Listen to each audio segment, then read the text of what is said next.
back to Compton's Corner. I am William Compton. And I am Spencer Keck with the Hillbilly Think Tank. Yeah, and we're so glad that you all are here today. On this podcast, we talk about the issues that matter most to families here at home in Kentucky. And today, we're talking about public school education. As many of you know, uh, I am currently a public school teacher as well as Spencer. And Absolutely. spent years, a decade actually, in the classroom, and I've seen firsthand the challenges our students, parents, and educators face. Education for me is more than policy, it's personal. Yes, What sir. about you, Spencer? Oh, well, I think I've shared with you before. I was a recipient of my education starting in Eastern Kentucky, about kindergarten and preschool. And for first grade, I went to Austin, Texas. And man, back in those days in the 70s, it was phenomenal in Austin. They taught me phonics, and day one, I was reading, literally. I've been waiting for that um, code, the phonics, to learn to read and write. From there on, I moved a lot all over the United States, back and forth, some to Kentucky, Arkansas, Texas, Montana. In the sixth grade, Montana, that was my last public school education experience. So, seventh grade onward, I was homeschooled. And I swore that I would never do that to my kids because by the time I got my GED, from homeschooling, I missed a lot that I needed. I wanted to go into medicine, but without that science and hardcore math background, I wasn't able to do it right away. Yeah, and I grew up here in Warren County, went to public school, Warren East High School, uh, North Warren Elementary, Warren East Middle School, then Warren East High School, and graduated from there in 2012. Went to our public university, Western Kentucky University. Go Toppers! Love our Hilltoppers. And then I went back to Warren East, where I'm currently teaching. So love our public schools. Couldn't ask for a better community to grow up in and to be a part of. That's what I hear and understand. Yeah. So our first topic we're going to talk about with education is why education matters. Why should we care about what happens to our public schools? So Spencer, I'll let you start off with that. All right. Well, I mean, just like I'm saying, I started off with that major deficit when entered the workforce. So I left the stepdad and my mom, and sadly my siblings, 18, and went to live with my real dad back here in Kentucky and my grandparents, who were also in Kentucky. They were my saving grace. I needed to catch up a lot. So I took, well, 3 months, went to high school for 3 months. I was 18. If I had stayed in public school, I would have actually graduated that year, but I took the GED when I was 17. So I went back for 3 months, see what I'd missed, and then I joined the military. While I was in the military, I had to go through a preparatory school to prepare me for college, actually, and that was also an officer preparation school. So I had a lot of catching up to do, and I was behind. So that always stuck with me, a determination that no kid should ever be left behind like I was, and never be left scrambling to make up for that deficit. And I had to do that. Yeah. So uh, with me, education matters because I believe that it is just the open door for opportunity for everybody. It doesn't matter what zip code you live in. Uh, doesn't matter your how much money your family makes. Education is where you can really catapult your life, uh, and that's why it matters. We we in education we prepare the students for the world that they're going to go out to. We give them tools and the knowledge to be able to conquer any challenges they face in the future. And we we encourage them to be their truest selves and to go into fields that they're passionate about and that they will grow as a human being. Uh, and that's to me why education matters. We teach the students, the entire students, all the way around, more than just reading math, science, social studies. We teach them just to be good human beings. And Absolutely. And that's why it matters the most, especially in this time. We just need good human beings, Yes. and and again, that's why it matters to me. Well, it also matters because you need a citizenry that can engage in critical thinking, and that skill has been lost in our Yeah. nation. So we're just building, the method that we're using is a method that was designed to train folks to work in factories. Now, how many factory jobs do we have left in the US?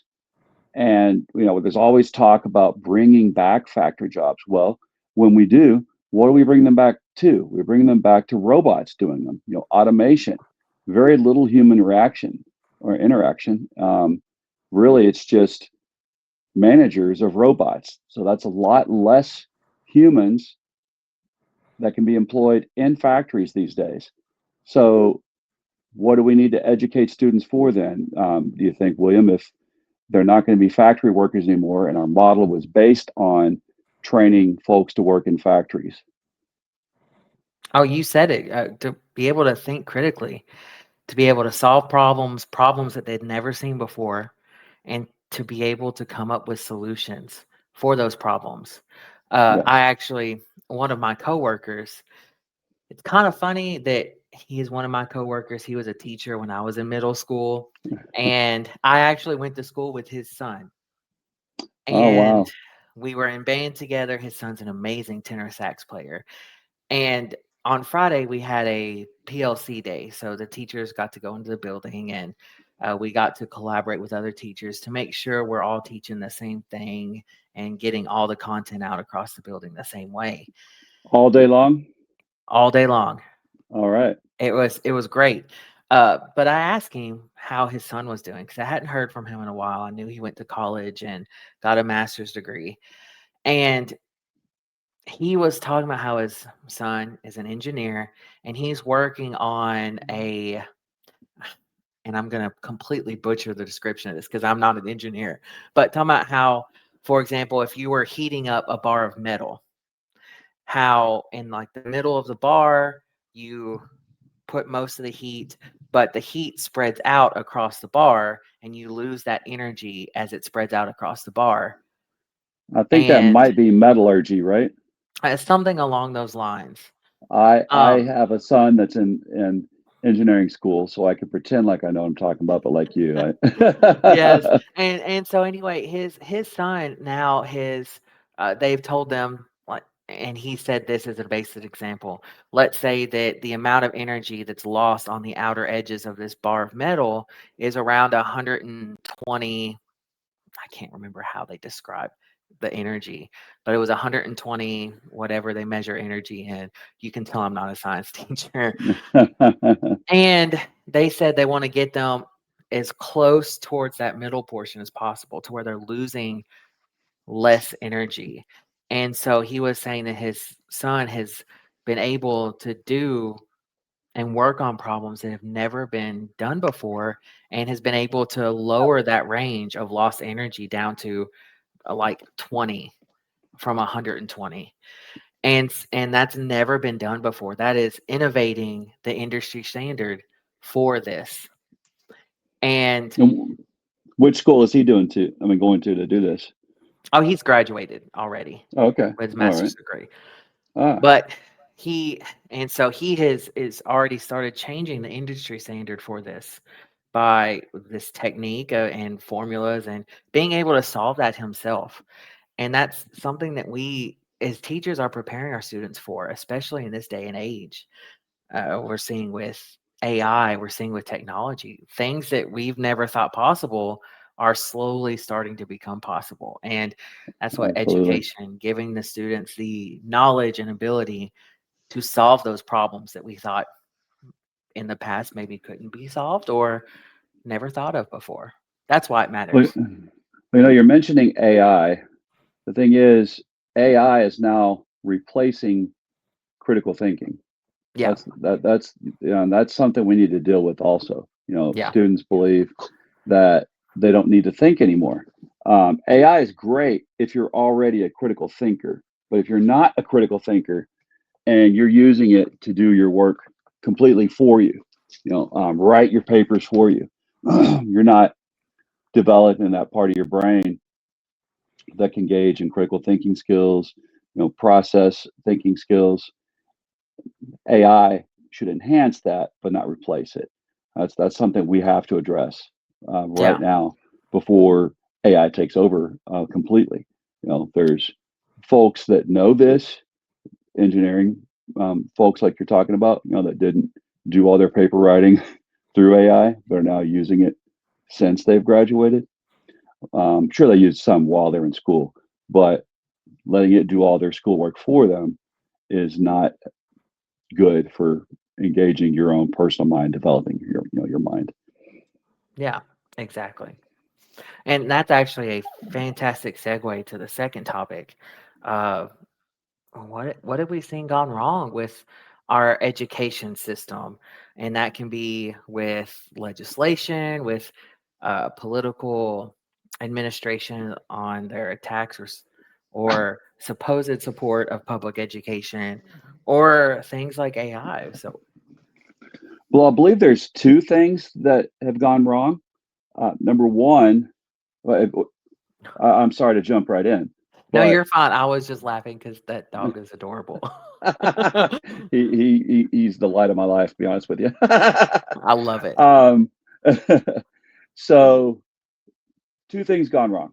Number one, we don't value teachers the way we should. My grandfather is my papa, as I called him, was a country doctor. And he told me one time he believed the most noble profession in the world is medicine. Now, when he was telling me this, of course, he was trying to convince me to take over and be a doctor for him, which had been a dream of mine. But I told that to a friend of mine who's also a teacher, and he told me, no, we have the most noble profession because without teachers, there could be no doctors, engineers. And I have to agree. But in our society, do we value teachers the same level we value doctors, lawyers, engineers? Oh, the Uh, answer is no. Absolutely not. We Yeah, don't have no. the parity of appreciation, of respect, no, and because we don't have that, we don't have the pay to match it. Yeah, So while we need masters educated teachers, you know, to develop and disseminate quality education, we get that master's, we're still not seen as equal to doctors, lawyers, and engineers. Now, yeah, other countries, exactly. other major, Western civilizations and Eastern civilizations, such as Finland, Japan, China, South Korea, most all of Europe, teachers are highly respected in the community and are seen as equals to doctors, lawyers, engineers. You know, Yeah, yeah. my son in Italy, his grandmother was a principal, and she was very highly respected in the community. Over there, coffee culture is huge. We go into the coffee shops, everyone would recognize her and salute her as, someone highly respected in the community. Do most people even know who the principal is in their community if their kids don't go to school anymore in America? Um, that's a good question. Maybe I would say in smaller communities like mine, I think they would, uh, just for the simple fact that our public schools are the hub of these communities, especially in this area. But if you Okay. think in big cities, they probably don't at all. Right. Yeah. Yeah.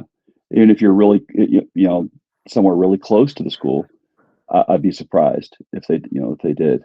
Yeah, And I think that that's a shame, an utter shame. That's to me. So that's one starting point. yeah, Teachers have to be given that level of respect that they deserve and need. And I didn't initially. Initially, I did not when I was in college realize the value of public school teachers. I knew they were valuable, but I knew how utterly valuable and highly valuable they were.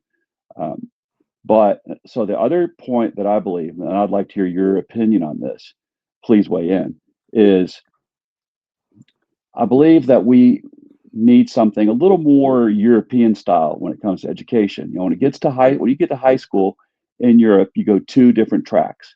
One track is, are you going to be someone who's going to be a scientist, basically? Are you going to take the scientific, technical route in your life? Are you going to be that engineer? Are you going to be a doctor, a nurse, someone that needs science based curriculum? Or are you going to be humanities based? Are you going to be the teacher, the artist, the writer, the reporter? If you are, then you go with one of the humanities based educational, tracks and curriculums for high school. You actually go to a humanities high school. If not, you go to a technical and science high school. I think we got to get back to that. It used to be that in this country we had high schools where kids could go and learn a trade.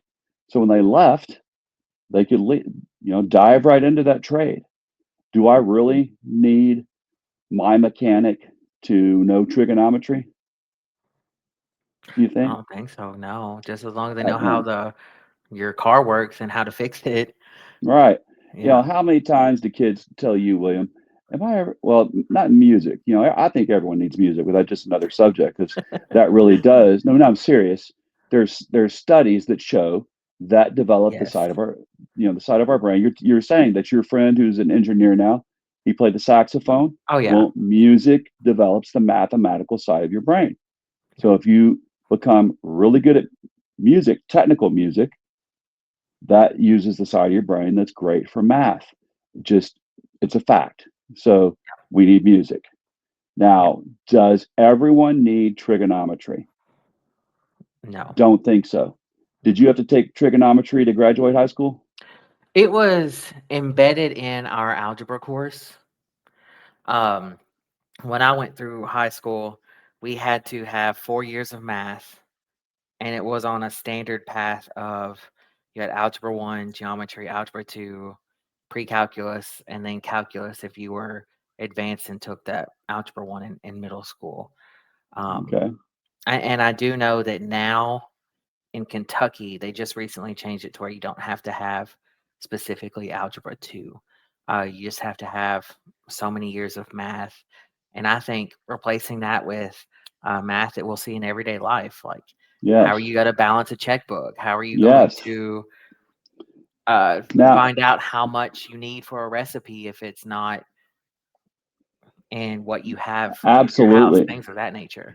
And Kentucky does have a requirement now for us to have life essential math like that you Yeah. use at your everyday life, right? Yeah. Am Yeah. I incorrect, or it does, doesn't it? Um, Um, I think so. yeah, I think so. but That might be that's one of the definitely new the ones, yeah. essential. And Yeah, I in high school at ninth graders and tenth graders when I taught high school, I started then and there. I'm like, I don't understand why I need this. Well, I started breaking down. How much does your cell phone bill cost per month? How do you think much do you think rent costs per much? If they think that they're going to slide by, not learn anything in high school, and then hop into the real world, they need to be made aware, yeah, really what they're heading into. Now, math, you still do. I mean, you need math. Every job that I've done, I've had a lot of different jobs in my lifetime. I was in the military for a whole career, but even in that, I started off as kind of the Navy's grunt. I handled lines, I drove ships, I did painting of ships for about a year and a half, and then I went into the hospital corps. And in the hospital corps, of course, I was practicing medicine. So I definitely needed math there. yeah. Did I need trigonometry? No. No. Did I need algebra? Yes. Now, go a little further, when I was with the special forces and with the Marines, if you have to call in an artillery strike or aerial bombardment, you need to be able to do some math. You have to be able to figure distances, time and speed of the trajectories, uh, calculate for windage. These are all things that if you mess up, you're killing not the enemy, but yourself, because it'll drop in the wrong location, which will be your location, and that's horrendous. Or So I tell innocent the people, kids that, yeah. yeah, or innocent people, even yes. So it's essential. So there's definitely a need for math. absolutely, kids need to know how to read and write, and we're losing that skill. There's nothing more infuriating than to be in a medical department in the Navy or even just a regular infantry platoon, and you have to read a report from someone who obviously didn't study and couldn't read or write. They're not going to make rank. I try to let the kids know that you're not going to go make a career if you don't know how to read and write, because report writing becomes essential to your career, especially, you can't get up to a certain height without that. So Yep. those core things that we teach are necessary, core science. Now, how much of it though do we need before someone says, "Hey, I'm just going to go be a cook"? What you're talking about, Yep. recipes, proportions, still need math. Yep. And as I tell kids, if you want to start your own restaurant, you're going to need a business proposal. You Yep. know, I like to give the example of my favorite Kentucky-based restaurant currently. There's been many, but that is Texas Roadhouse. Oh, I You love Texas Roadhouse. and the owner there, he needed a large amount of money to get his startup. Do you know where he got it from? I do not actually. Three doctors in Elizabethtown. Really? Yes. That is So, you know, crazy. I did not know and, that. and if you're writing a business proposal, you're going to need to know how much is your overhead going to be? How much is it going to cost for electricity, for equipment? How much is it going to cost to pay your employees? Estimate how many employees you need. Are you going to lease or are you going to buy the property? That's a lot of math. That's a lot of Yep. writing. But so don't you, not ask kids. So someone said they want to be a cook. I'm like, okay, so you're going to be a chef. Yes. Once you reach the higher levels of being a chef, you're going to want to start your own restaurant. Why, yes. Well, okay, you're going to have this business proposal.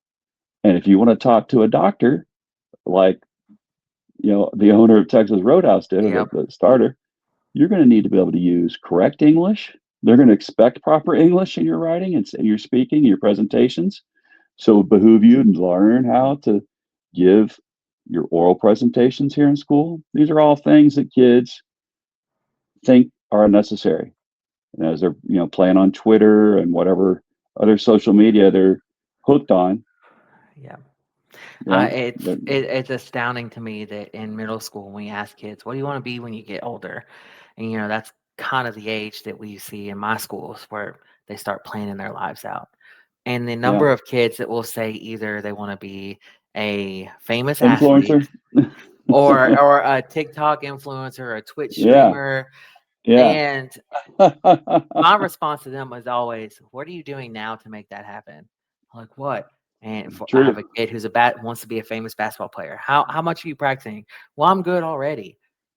Well, you might be good here on this team at our school, but what about the rest of the people Right, that you're going to be going up right. against? So, but to kind of circle back around to some of the things that you said uh, with the path, kind of the European model, I think that is a good idea. And in Kentucky, we do see a version of that, at least in my high school, and they call it career pathways. Now, they still have to take the general ed requirements, so the math, science, history, English type thing.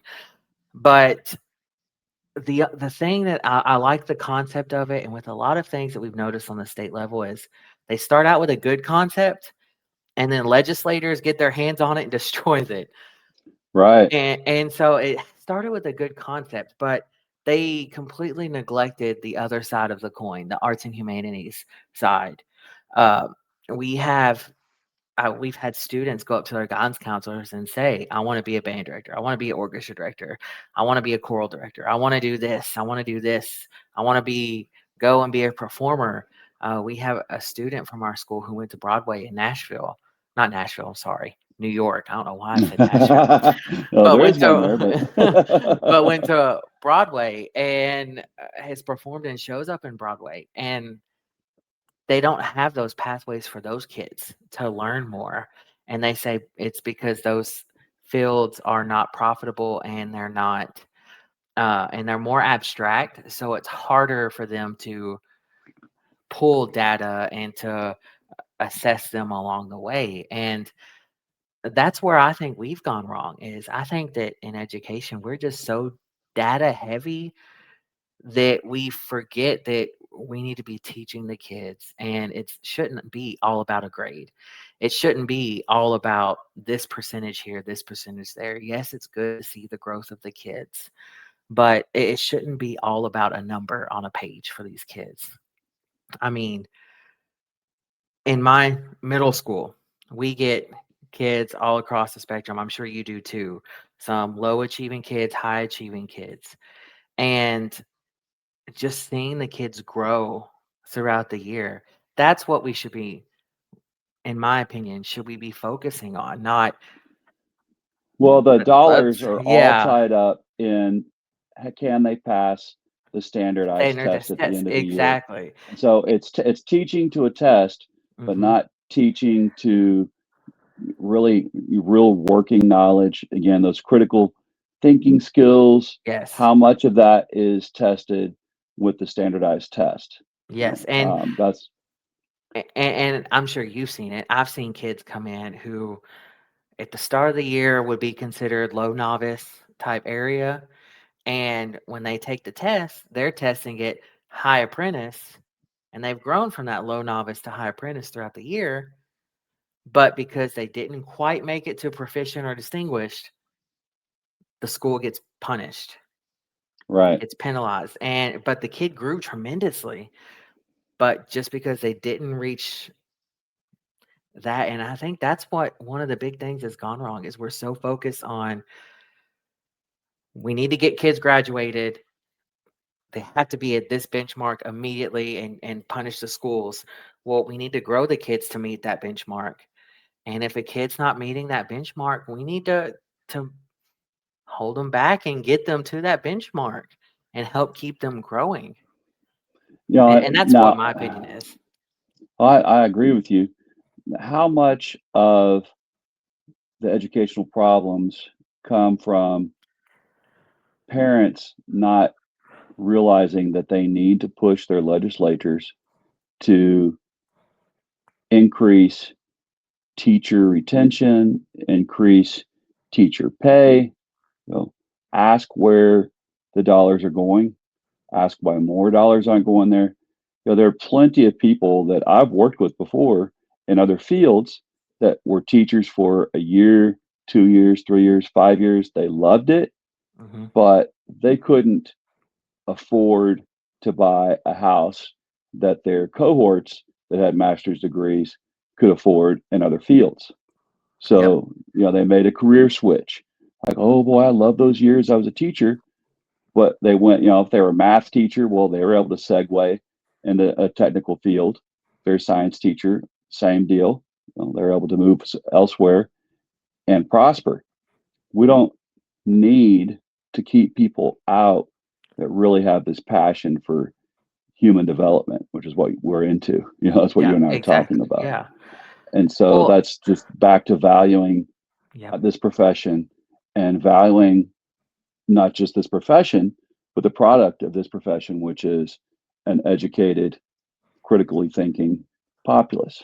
Yeah. Oh yeah. And teachers do so much more than just teach the kids. Uh Yes. when I'll go back to the oh my gosh. It was the December tornado. Was it 23? I think it was. I get my years mixed up. 20, I will say it was 21 or Or 22 because I 22. recall it. Yes. That's right. Yes. Well, you've Um, actually had a few. I could be wrong. I don't want to say well, that I'm talking about the one one that where went, one went through Bowling Green and hit Maysfield. yes, It yes, that was was the 21 or December. 22. Yes. Yeah. I get my years mixed up. They feel like it's been Actually, 20 21, decades I'll say, ago. Yeah. because I had just returned But back to Kentucky and was, when that happened, I remember uh waking up the next day and seeing Bowling Green, parts of Bowling Green in destruction, and of mm, course, parts of my community on my side of the county, students have lost homes because of this tornado, and the first one of the first groups of people that jumped in and said, "How can we help our community?" was the teachers. I mean, Absolutely. I was out there helping to move debris when I could. Now, of course, there were times where I kind of stepped away and let the emergency personnel handle, especially when it came with uh, electrical wires and things. And I was like, "That's not my place. I'll let the professionals deal with that." But we were out there helping clean up the debris. And when we realized that there were people who lost everything, we were collecting donations and handing them out and making sure they had food because it was in that a place where they could have shelter because it the temperature plummeted recently after that because it was Oh right yeah. before Christmas. And so we provided support to our community and the teachers stood up and they helped and it was so inspiring seeing everybody working together and thanking teachers, thanking our first responders, thanking everybody for this. And then fast forward to now, you see people on social media who are just constantly devaluing teachers left and right, but we're the first ones who Well, show up and help. my gosh, and we've talked about this before, but there's a certain party who says that we're enemy number one Yeah. and constantly acts as if we're indoctrinators. And do you and I have any time to indoctrinate? Oh I know Lord, I no. don't. And I'll I say have if no I'm time. gonna and this running joke, I know teachers have said this before, but I love it. I'm dead serious. But if I'm gonna indoctrinate kids, I'm gonna look at my high school kids and go, "Wear deodorant." Ooh boy, my middle school, wear Oh, deodorant. I thought you were going to say the other one because you're that one was great too. But the one that you told me before, which is truly the one thing that I am constantly working on, is turn in your classwork That too. daily. Yes, just do That your my work. I that's the only indoctrination I'm trying to Yes. be be someone who follows through, completes Yeah. tasks. Exactly.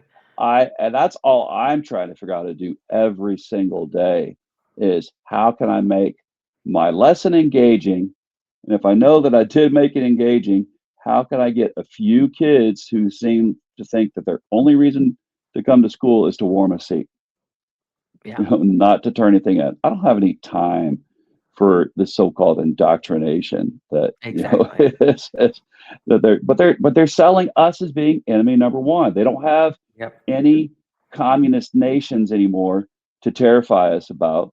You know, there's no other boogeyman, so we're boogeyman number one.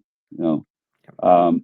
well, I guess they're trying to terrify us of the strangers in our midst, as the Bible would say. Jesus said not, to love those strangers in our midst, but you got to have some boogeymen. And those are only Yep. two. But we seem to be enemy number one when it's convenient, and it's been convenient for Yes. years now. That's Yep. that's what appalls me. You mentioned the tornado in your area. Well, I do recall when the tornado hit in 2012 in Morgan County, where my grandparents are from, my mother's parents. My mother lost her home to it. It was the public school building that housed all of the unhoused from the Yep. tornado. So again, that's back to if we don't have what we need for tax base, not just to pay us, but to have quality buildings that can withstand tornadoes, are Yep. basically bomb proof, Yep. we wouldn't have that shelter. And that was a lot. That was my mom, my sister, and my two nieces that had to go live on a cot in the school, Yeah.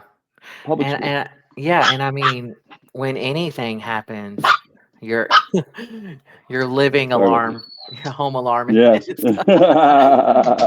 But Wife has arrived, I believe. but I mean, whenever we see, even if it's just isolated incidents, you know, if a house fire happens in the community, if just not like there's a car wreck and a student's in the wreck and they're okay, but the families needs to go to the hospital multiple times. I mean, our schools step up, at least in our area, I can speak for 100%. And we'll make a food train for someone if something happens. We'll find donations for kids to still have clothes, so when they come to school, if they lost them all in a fire, we'll provide all of those extra things to help our students You in our know, and community. I now teach, well, the two school districts I've taught in, the two schools I've taught in were schools that have large impoverished population, you know, especially when I'm teaching it now. And we give so many clothes away to kids, Yeah, you know, on a regular basis, and extra food for them to take home. So, you know, that yeah, we're, like you said, we're much more than just teachers. yeah, As I shared with you before, I've given writing assignments that students reveal some mental health problems that they're having, and, you know, beg for support, and I provide it. Another time, a student asked me to read a journal she was writing, as I told you, and it turned out she was being pimped out by her mom. And through a lot of wrangling with child protective services over much longer time than it should have been, was able to get her placed in a foster care home with her siblings, and yeah, they were saved. You know, so yeah, we're much more than just teachers, like you said. yeah. And so I think this is actually a good segue to the last topic. Um, how can we fix? How can we work to fix our education system? And I guess I can start with this. Uh, one of the things, and I'm talking about strictly as a U.S. House candidate on this one, is we need to make sure that we are paying our teachers what they need to survive outside of school.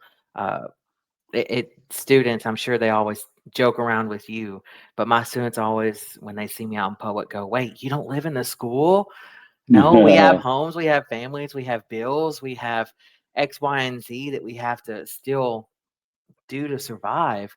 And making sure our teachers are paid what they're worth so that we can keep retaining those high quality teachers and keep giving them training so they can continue to grow as an educator to help educate our students, especially in this insane technological environment we have where things are changing almost daily when it comes to technology and new things. Uh, I feel like that's one thing, making sure we pay our teachers more, and then making sure that we we are fully funding our public schools.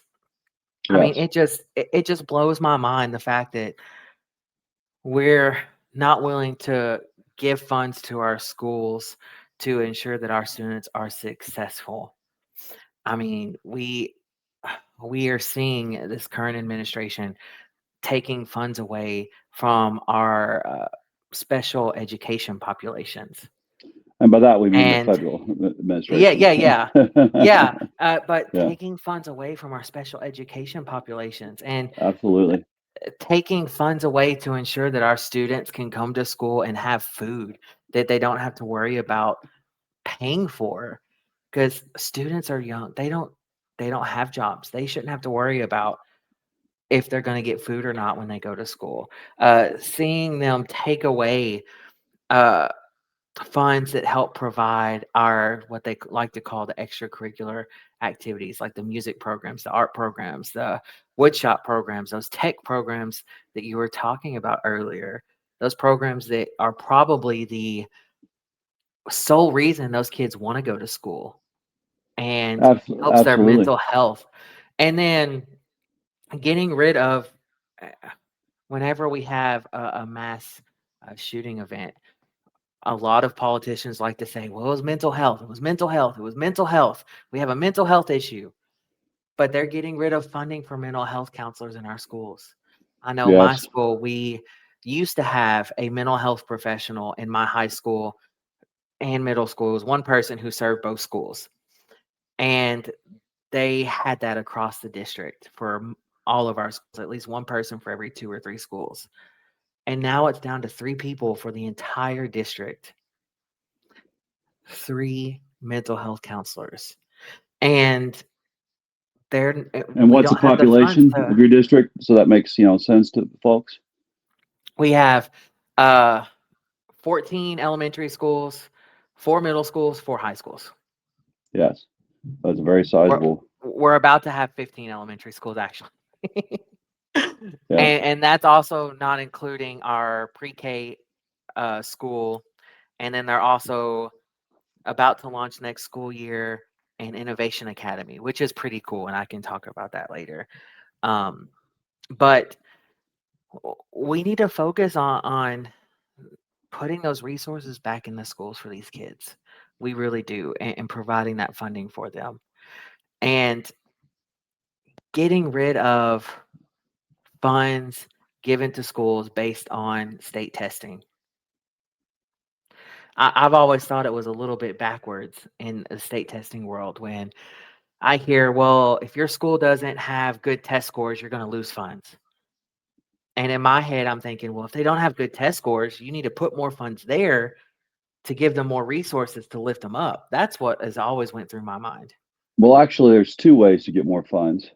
Have better test scores or have the worst in the state so that your school becomes an AIS school, failing Yeah. school, and Yeah. then they pour funds in. But once Yep. if you're right in that middle, right in the middle there where they don't quite consider you failing, but your kids are getting the scores they won't give you extra. Yeah. Yeah. And Um, and and that's where my schools fall right in the middle. If we always joke at my middle school, if you want to see the most middle of the road middle school for the kids and how they perform, come to my middle school. We're just middle of the road, and we rely a lot on Title I funding. right. And Well, we're that seeing that being cut left and right. exactly. The two And schools that I've taught at, and the one I currently teach at, Title One, like you're saying, yeah, and we're seeing those funds being cut it's left and tragic. right, and it really is. And we, again, our current elected officials like to talk about how we need to be better than China. We need to be competitive with China. We need to be better than them. China's overtaken America. Well, China's valuing their education system more right now. They're providing the resources for those kids to succeed in a lot of Absolutely. places. And if we really want to be better than China, we need to get back to supporting our public schools in ways and levels that we have not done in a long time. Absolutely. But we need to have a meaningful education, and we've got Yes. to do that. Revamp our style of teaching. We're not teaching anymore, like I said, produce factory workers. Yep. There's the factory jobs. You talk about them coming back. Well, they're not coming back.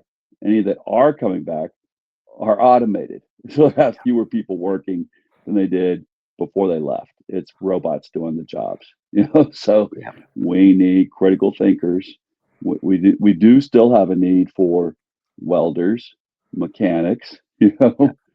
pipe fitters, Yeah. plumbers, these jobs that no one else wants to do anymore, and the kids have no desire to do. Well, let's make them realize how actually beneficial the jobs are, and that they actually do pay well enough for you to be Yes. middle class.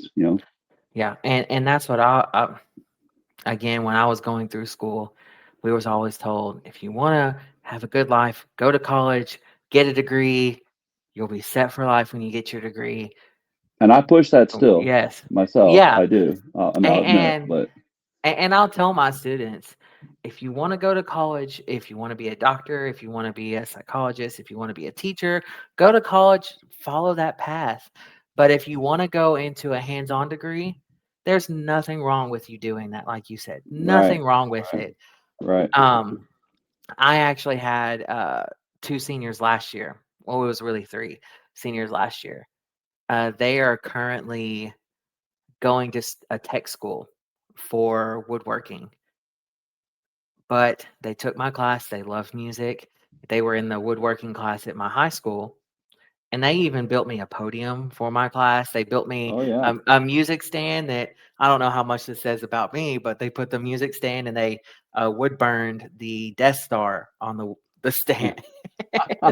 But that was something they were passionate about, and they looked. One of them, when right before they were graduating, looked at me and said, "Mr. Compton, we've loved being in your class, but after high school, I don't think I'm going to be playing music. I'm want to go into woodworking." And I said, "That's fine. Absolutely. Do what you're passionate about, and it doesn't have to always be going to college." It doesn't. No, not at all. But we do need to make sure our kids have that option. They Yes. need to realize, hey, get the best grades you can. If you decide later in life, hey, I've enjoyed being a woodworker, carpenter, and I want to do something else. You always have that ability if you Yeah. took seriously, your education. Yeah. And that actually kind of doubles back to another issue that is more of a secondary education issue, but it's a big issue that we hear people talk about, and that's student loans. And I was on a TikTok earlier, and this subject was also brought up.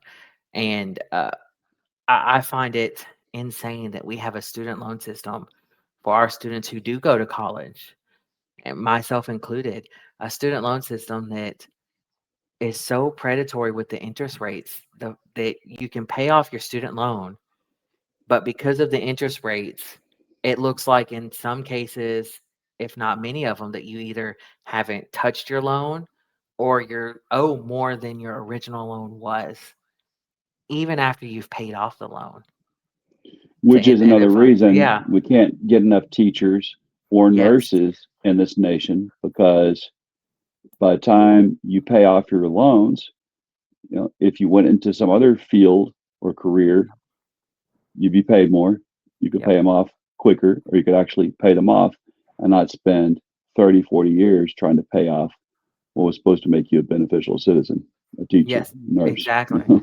Yeah, exactly. And I do have to put a little dig on my opponent in my race.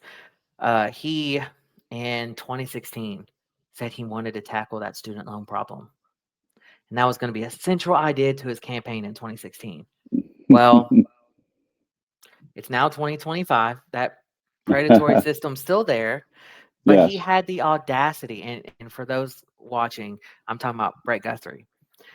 He, during COVID, was on the board for his family business called Trace Diecast. He, as a board member, was able to get one of the largest PPP loans, $4.3 million for his family owned company. Then, when he got the loan, stepped off of the board long enough to vote with Congress to forgive that loan that he just received. And then once they voted that it was going to be forgiven, stepped back onto the board. Oh boy. And then wants to deny helping our teachers who are serving the communities who have been paying their student loans, wants to deny helping them. But yet he can have just a flick of a wrist, $4.3 million just erased.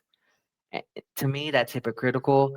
That is uh trying to think of a PG way of saying this. It's just it's just horrible to think that my representative and your representative too, our representative Yes. is so on such a corruption level that they would do that just to help their family business. It's nothing but corrupt. And we need something different in this district because of that. Like we need someone who's going to help solve these issues, not help lift up your family business and yourself with a position of power that you're in. Well, let's call it corporation. It's Yeah. more than a family business. You're not Yeah. talking about a mom and pop, joint on Main Street, small town USA. You're talking about a big corporate, Yes. conglomerate. Yeah. That's why, I went to work in Jefferson County Public Schools, knowing that I intended to run for office as magistrate, and I don't want any conflicts of interest. I don't want when it comes time to vote on district funding in Hardin County, someone will say, "Oh, you're just voting this way because you teach here." I'm like, you know what? I'll step back and I'll make sure that no, my vote is pure for the county, Yeah, and not touched by my own personal desires, for myself, but to exactly. really help this county out. You know, Yeah. So I know there was a lot of information I spoke about there with fixing education. I do also want to put out there that I am so appreciative of our governor and our lieutenant governor and their initiative for the pre-K for all. I'm so appreciative of that. There's no reason why we cannot make it happen. No reason, and it would absolutely. help out so much with our kids. Well, I believe I shared with you that, in the 70s, I went to a pre-K program, which I have a feeling must have been receiving some type of either state or federal funding, but I'm not positive. I just know that they sent out a dental van to this facility or this pre-K that I was at, preschool, and that had to have had some type of governmental funding, to provide free dental care for impoverished Appalachian kids. This was Eastern Kentucky when I was living with my grandparents after my mom divorced my dad, and so that type of thing, it comes into pre-K. Kids are now going to have more access to healthcare benefits that they need and be screened for that, which they wouldn't necessarily have if they're living in an impoverished home that just can't hardly even make it out of their holler or other driveway if it's a suburban area or urban area. Um, we definitely got to have that. Yeah, exactly. So, on that note, let's end with our closing remarks on education. I know that you and I could sit here for probably weeks talking about everything because we're just so both passionate and would love to Absolutely. see education flourish. But uh, any closing remarks on this? Well, my closing remark is that I would not have been a successful sailor, in the United States Navy, in the hospital corps, if it wasn't for the ability for me to catch up with my education thanks to benefits that Uncle Sam provided me, taxpayer dollars once I was in the military. I had a lot of catching up to do, like I said, from my childhood. But I also know that it was that foundation that I got from pre-K, we're talking about, to kindergarten in Kentucky, then first grade in Texas, back to second grade in Kentucky, moved all over the nation. But it was that public school education I got up until the sixth grade. If it hadn't been solid, which it was, I would not have been able to teach myself, which I basically did from seventh grade to 12th grade. As horrible as my experience was when it came to, I didn't get the math I needed, but having that really good foundation when it came to reading, writing, and basics of math before I was taken out of public school. Just I know public education has a definite, definite need for giving teachers what they need, providing quality teachers a pathway to stay in their profession, make it something that we all cherish. We don't just give lip service to, but we really cherish. Yeah, and just like you, if it hadn't been for my public school, if it hadn't been for my public school music programs, there's no telling where I would be today. There really isn't.